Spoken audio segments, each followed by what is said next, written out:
Hello, Question is, does she have your bathtub water run and ready to go when you get to Vallejo I know Talk. she's ready. I don't like him.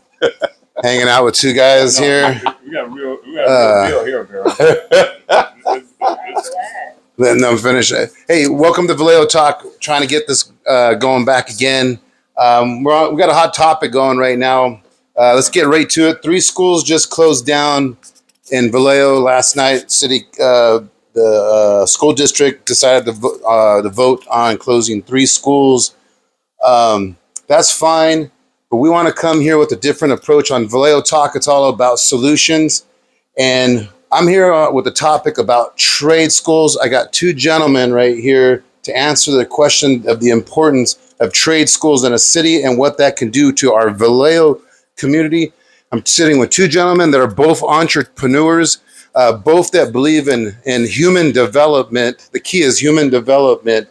And I want to introduce them both to you. Everybody knows already Calvin Harrell, My Legacy Matters. If you go to city council meetings, any functions, you've heard this gentleman's voice. I thought he would be a great person to come on here and speak with this gentleman who is Mr. Glenn Mitchell, and his wife's on the phone, Mrs. Mitchell.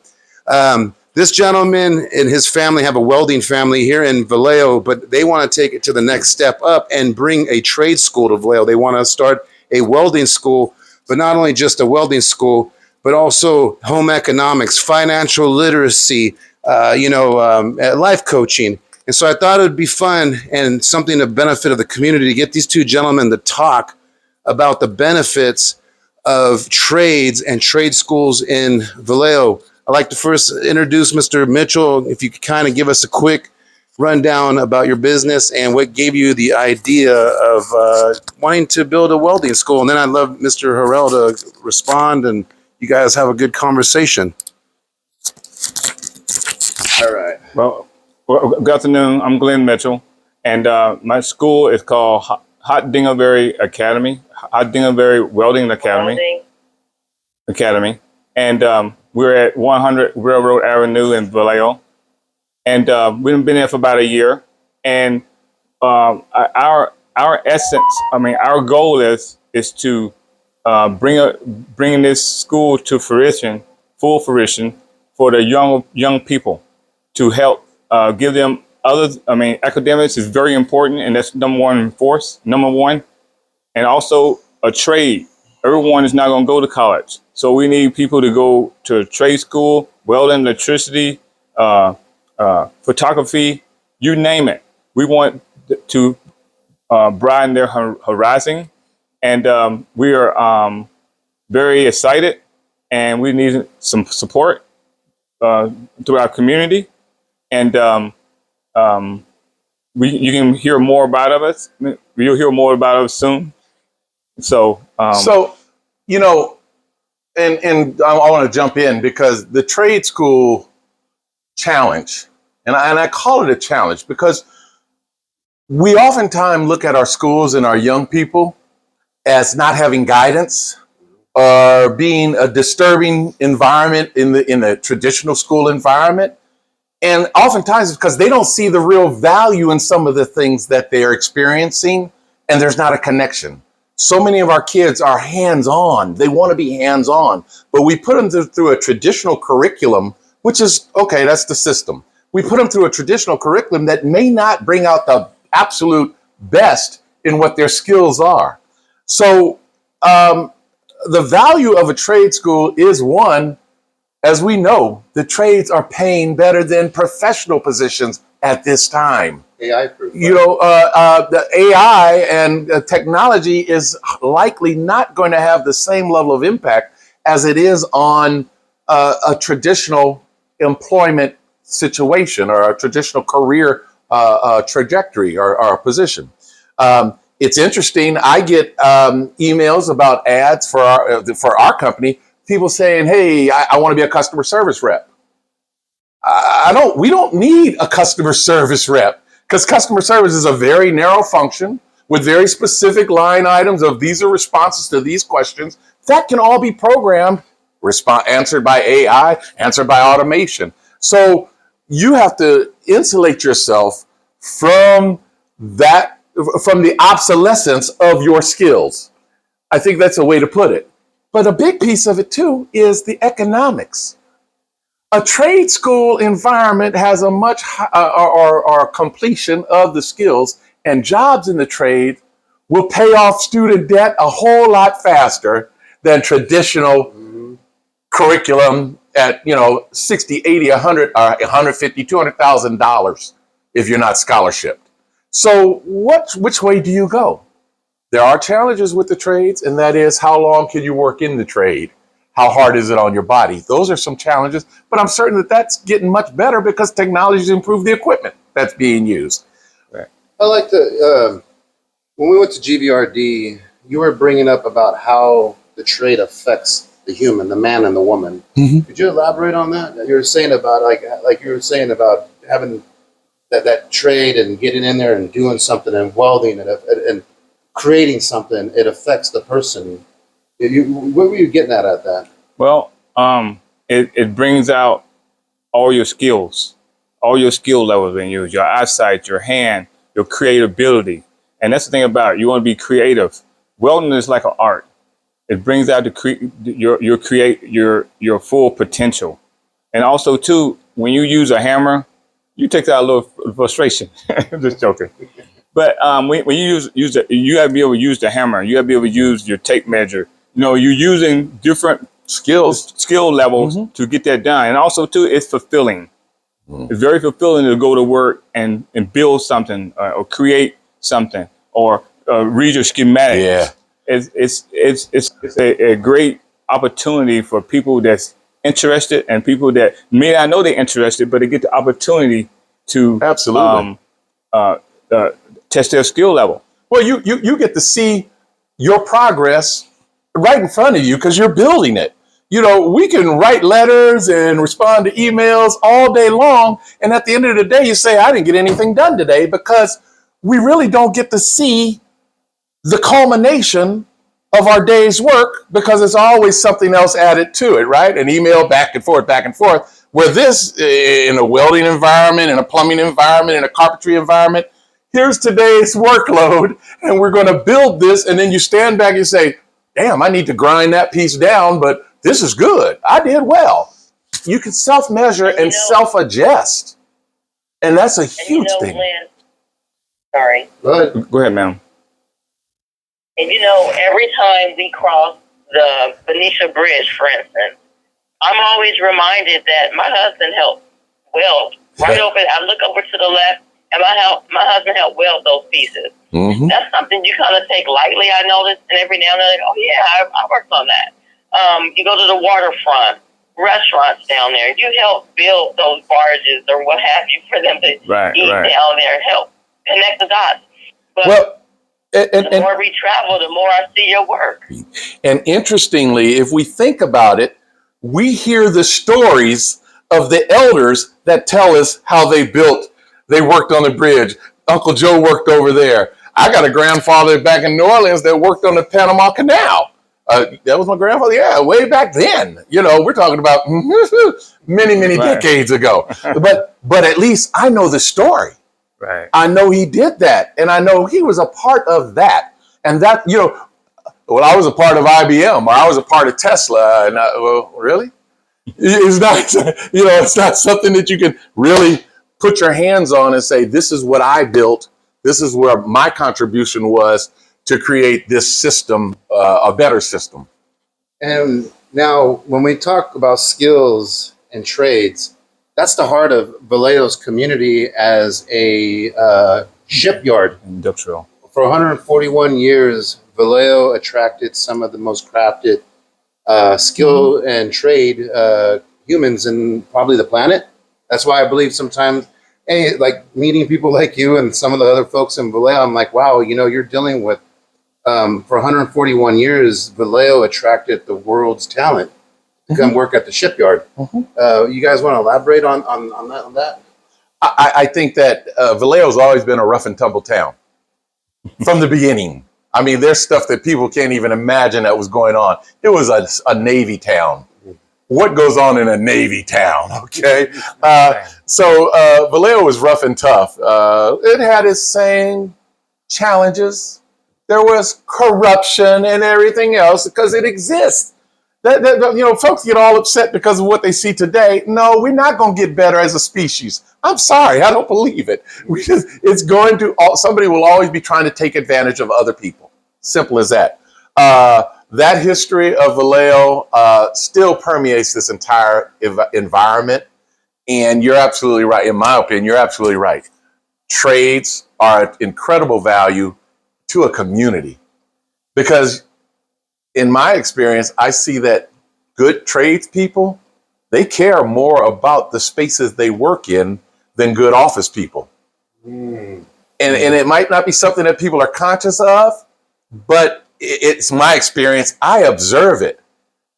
A tradesperson typically has more care about everything around them than someone that clocks in, clocks out, hits an office, and they're gone.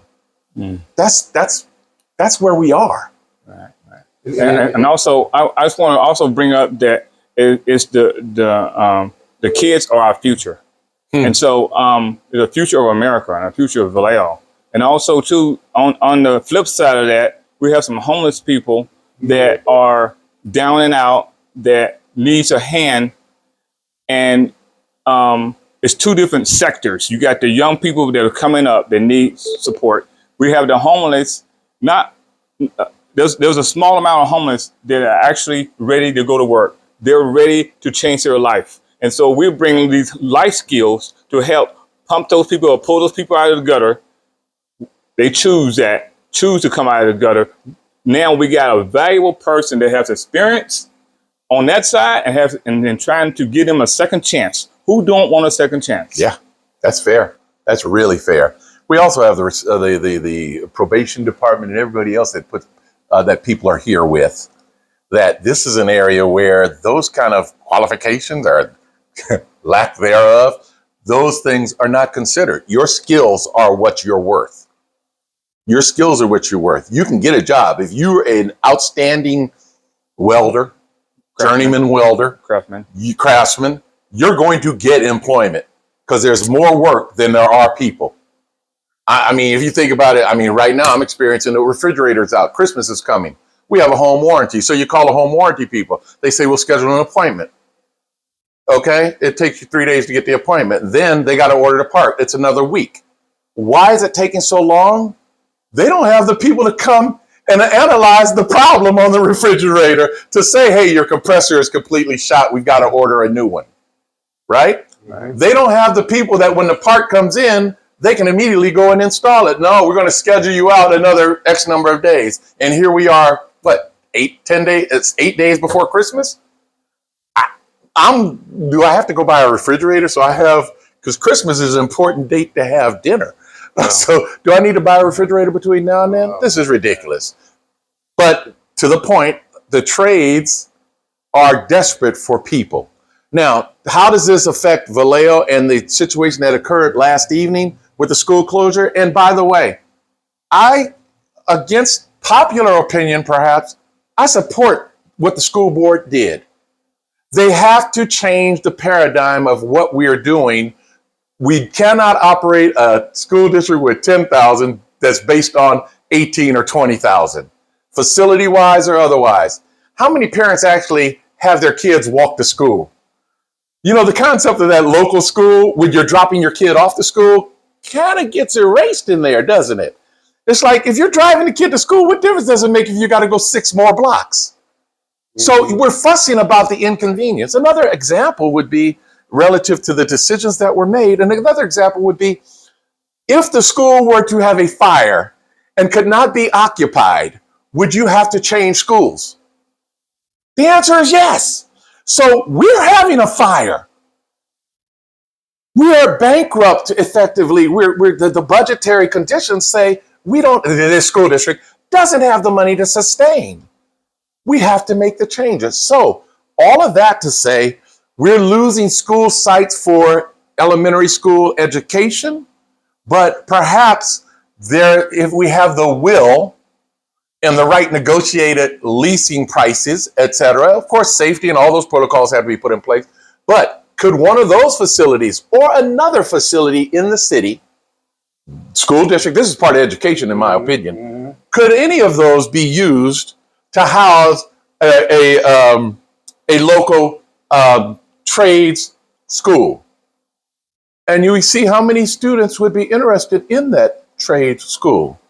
And when you talk about sustainability, now you have a school where, like mechanics, or even like in the Contra Costa, Pleasant Hill, they have a dentist school where you can become a dental hygienist, and you can go in there and they'll do your teeth for cheap. Oh yeah, but at least it's bringing money in, right? Yeah, sure. So during the training process, yeah, certainly. So could you guys talk about that? About like just the benefit by when you have a trade school that you're able to actually produce a little revenue, which then allows the school to be more sustainable. Would you agree? I mean, is that a? I think it's accurate. I think it's on the job training, and people know what they're coming for. They know that they're coming because they can't afford, X amount of money for this dental procedure, and they have full training for it, with someone that's monitoring what they're doing, and then they can get that service at a reduced price while students are learning. Hey, I used to get, when I had hair, there's a trade called barbering.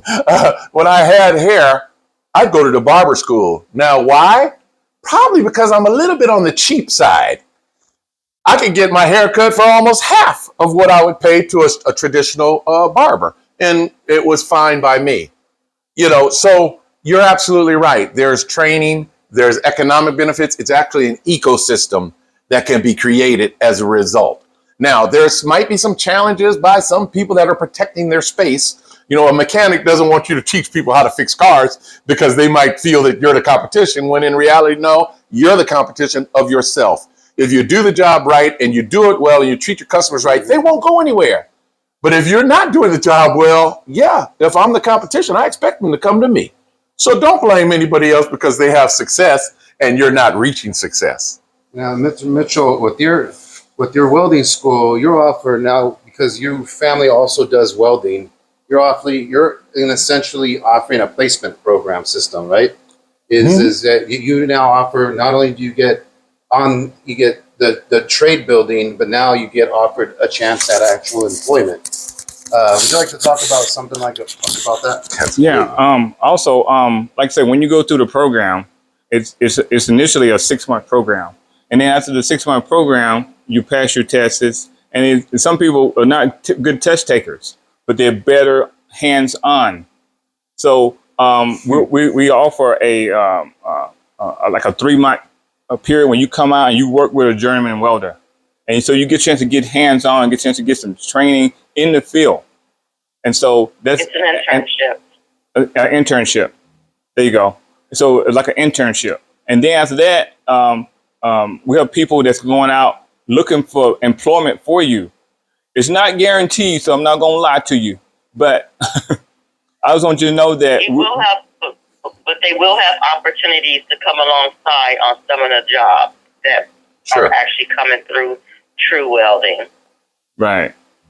So there will be some employment opportunities. And I think there's something important to understand, though, and I alluded to it in the very beginning, and that was the trades are desperate for personnel. There's going to be opportunity if we give them the education. We give them the foundation. Absolutely. We can assist or not we, because I'm not a part of their program, but they can assist those students that have reached a certain level of skill. They can assist them in getting positions and working with other folks, with other companies. That's right. Right. And also, just to add to that, motivational speaking, positive attitude, good folks surrounding them. Yes, they can supersede what we have done. When you have that desire and you have someone alongside you, helping you and encouraging you, things change for the positive. And one of my backgrounds is job placement. I've worked with various populations, including ex-felons, help get very successful positions for their first job ever in their life. Wow. One guy was 25 years old, and he sold drugs, and he didn't think he had any skills. I said, well, who counted your money? who measured out what you were giving out. And so we just had to point out what skills he had, what were considered transferable skills.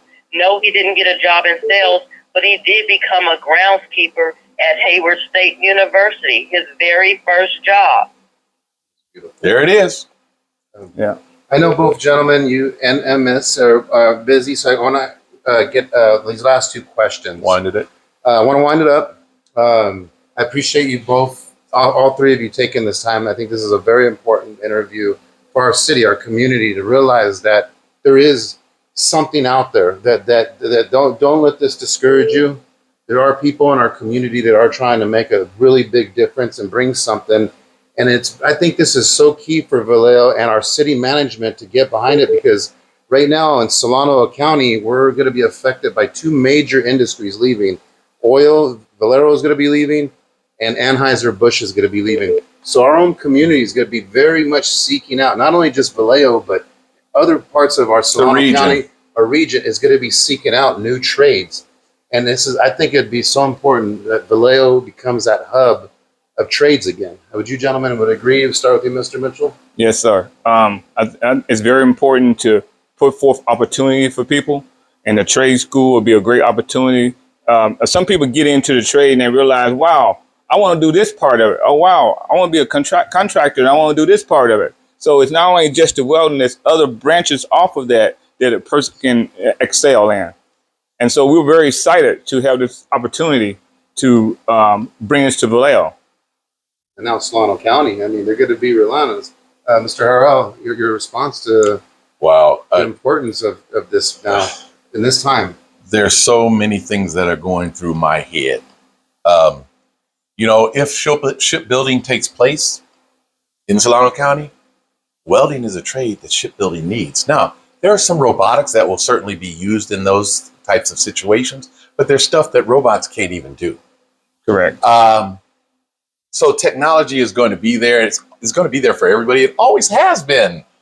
Nobody around here drives a horse and shovels, into a bucket at the end of their ride. So technology is not the threat. It's really a matter of what do you get between your ears? What is your knowledge base? And what can you do to sustain yourself and grow yourself and support your community? So at the end of the day, we need to, in my opinion, navigate through a school district that is having significant economic challenges, figure out how they can be supportive of the idea. At one time, Vallejo had all kind of trades in their schools. You really wonder why all those trades were pulled out of the schools. Now, I understand that there's I understand some of the dynamics, but in all candor, Vallejo public school system is filled with minority students. And I hate to put it in a racial context, but it is always such, whether people like it or not. The trades were removed from the schools because they presented an opportunity for advancement for everybody. We can restrict advancement if we don't let them into these fields. When I was a young man in high school, I went to St. Mary's College High School down in Berkeley. And our head football coach was the son of one of the owners of the local, we called them the garbage company, but it was a refuse company, right? A sanitary engineer, whatever. And as we were finishing up our senior year, and the football team always had class with him for sure. And one of the guys said, "Hey, coach, I'm coming to get a job at your company." He looked at him and said, "What do you mean?" He said, your family owns the garbage company. They're making money. And he looked at him deadpan right to his face, and he said, "Oh, we don't have, no, that's an Italian business. We run that." And that was the end of the conversation. Were we prepared to hear that? Were we really prepared to understand the full context of that until we actually understand the history of this country? Okay? Were we there? I mean, when we think about it, we can go way back and then I'll wind up. But we go all the way back. You know, when slavery ended, the skilled workers were the African slaves. They were the welders. They were the farmers. They were the whatever you wanted to deal with. They were the true first cowboys. Let's be real. So when slavery ended, that put them into the market. And those people that had the jobs further north were upset because now the businesses could hire them at a lower rate. But did they say join our union? No. They restricted it and pulled back and said, no, we isolating it. This is our community. We don't need them in here. I would suggest that some of that takes place even here in this community, not on the scale, but the systems have been set up to be the systems they are. It's working exactly how society has set them up to be, or how the powers that be has set them up to be. So right now, in my opinion, we need to look at our school district and have that conversation. Are you going to bring trades back into the schools? We desperately need them. It will offset some of the issues that you have, because if a kid is not doing it on the academic side, they might be doing it on the trade side. But right now you have a singular path. I couldn't play basketball. You could put me on a basketball court, but I couldn't play basketball. Why would you put me on a basketball court if I can't play basketball? Can we think that just that straight line, simple, rational thought would help us understand the value of the trades being brought into our school systems? And basically what he's saying is we're looking for a level playing field for all the people that want to participate. Oh, sure. Absolutely. No, and you know, and this is how I'm going to end it, because you guys kind of summed up with my last question. And this is to our city management. And I don't want to take punches at that, but No. the way things are going, people can start directing that this is why it's happening, like what you just said. You know, because you think $40 million is what we spent on 800 people. You know, granted, I want to help everybody, but $40 million to all of our businesses, $40 million to the downtown, $40 million to 125,000 people. And so I just want to send this message, and I hope whoever in city management watches this and understands that some of the decisions that are going on right now can make anybody wonder, like, what the heck is going on? Is it really this direct? Is it because they don't know? But the thing is we got to start seeing money being directed towards this stuff that builds character, develops a human, gives people a chance. And like Mr. Mitchell was saying about, like, what the folks that are, if we really want to help the folks that are unhoused, one of the keys to life is always having a light at the end of the tunnel. And when you can offer someone recovery and a trade, a skill that could be of value in the market, that gives a person hope, a light at the end of the tunnel. And on that note, gentlemen, your guys' last words, do you want a real quick last message? I think you sum it. It's about hope. Where can we reach you, by the way, Mr. Mitchell, if someone wants to get behind this movement, bringing trade, a welding school to our community? Well, you can reach us at, I'm going to give you our phone number, which is 707-712-1675. And also, too, I'll give you a website. It's Glenn Mitchell 413@gmail.com. And your phone number as well. Oh, my phone number, by the way, is 707-315-2207. And we're excited. We're excited because we bring in hope to the city, hope to the homeless, hope to the students, hope to whomever it may appeal to. Might even be hope for a whole county now. Right. And I'm going to finish up with this. There's not hope. It's reality. Hello. You make it happen and you'll see the improvement. Where's the data to say that that's not an accurate statement? Exactly. We want to run on data? Let's run on the data. If somebody has a way to make a living, they're less likely to commit the types of crimes that we are having problems with. And in our environment, I'm going to stop because No. In our environment, we're not talking about jobs for men. We're not talking about jobs for women. We're talking about jobs for everybody. You can be a woman welder. Yes. You can be a woman plumber. In fact, some of them do better work than most of the men that are on the floor. Okay, so just it's holistic, and we have to recognize that, and then start to put our energies towards those things that are growth oriented as opposed to status quo. And we've been in status quo for a long time. Again, I commend the school board for making the decisions that they made. I commend, quite frankly, the city council for doing the things that they're doing. This council has only been in for, I think, 11 months. They've made a lot of progress. While people don't really see it sometimes, they've made a tremendous amount of progress. Crime is down. We're not hearing about people, the crime levels that we did before. No, has it dropped dramatically? No, but it's incremental. All of this is incremental. So at the end of the day, this is about creating an opportunity or creating a channel for people to learn and be able to take those skills and use them immediately in a profession, in a field where they can make a living. Awesome. Gentlemen. Thank you, man. Thank you. Thank you. I hope that helps. Oh my gosh, let me grab this. Thank you, fellas, for doing this. This is Vallejo Talk. I hope you guys, everybody enjoyed it. This was actually pretty darn spontaneous. You know, all three of us care about this community, not just all three of us, a lot of us. And I just wanted to get this message out that, hey, there's good things still in this community, good things that you need to get behind, that we hope you like to get behind. All right, everybody, thanks. There's going to be way more interviews. I'm coming back, Vallejo Talk. Later, Gators.